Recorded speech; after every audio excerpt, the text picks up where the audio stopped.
আমি শুরুতেই বলেছি যে এই আইনটির মধ্যে অনেক সীমাবদ্ধতা আছে। এই সীমাবদ্ধতার মধ্যে যেমন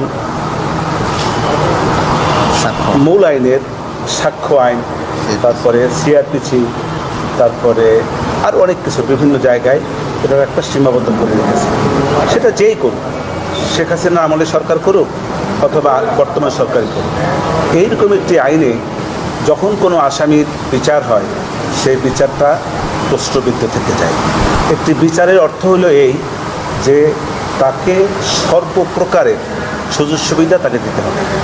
সেই সব সুযোগ সুবিধা থেকে এই আইনের কারণে বাধাগ্রস্ত হয়, এ কথাটা আমি বলেছি। সেই কারণে আমি বলেছি যে আইনটি এমন একটি আইন যে আইনটায় হাত পা বেঁধে নদীতে ফেলে দিয়ে বলা হয় সাঁতার কাটা।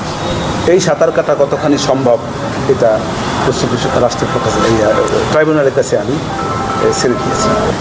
শুধু 15 বছরের শেখ হাসিনার শাসনের গীবতি করে গেছে, কিন্তু তাদের যে সমস্ত ভালো জিনিস ছিল, যেমন পদ্মা সেতু, মেট্রো রেল, কর্ণফুলী টানেল, তারপরে এলিভেটেড এক্সপ্রেস সহ আরও বিভিন্ন রকমের যে উন্নয়ন, সারা বাংলাদেশে যে সমস্ত উন্নয়ন করেছিল, একটি দেশকে মধ্যম আয়ের দেশ হিসাবে রূপ নেওয়ার যে তার সর্বোচ্চ প্রচেষ্টা এবং সে ঘোষণাও দিয়েছিল, এই যে বিষয়গুলি সেগুলোকে ইগনোর করে তাদের ত্রুটি বিচ্ছুগুলোকেই শুধু তুলে ধরেছে।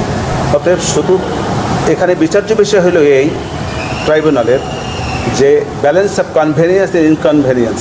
এই শেখ হাসিনার এই শব্দটাও আমি যদিও ওখানে বলি নাই, কিন্তু একটা রাষ্ট্রের ট্রাইব্যুনালের দায়িত্বটা কী, বিচারকের দায়িত্বটা কী, পক্ষে বিপক্ষে দেখবে, যেটি বেশি জোরালো সেটাকে অ্যাকসেপ্ট করবে, যেটি জোরালো না সেটাকে ডিসএগ্রি করবে, এটাই ইগনোর করবে, এটাই স্বাভাবিক।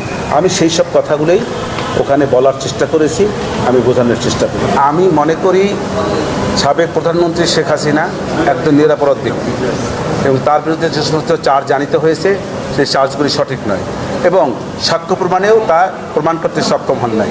যেহেতু সাক্ষ্য প্রমাণে সক্ষম হনের আমার অভিমত, অতএব এই সাবেক প্রধানমন্ত্রী শেখ হাসিনা এবং আসাদুজ্জামান খান কামাল ওনারা খালাস করেন।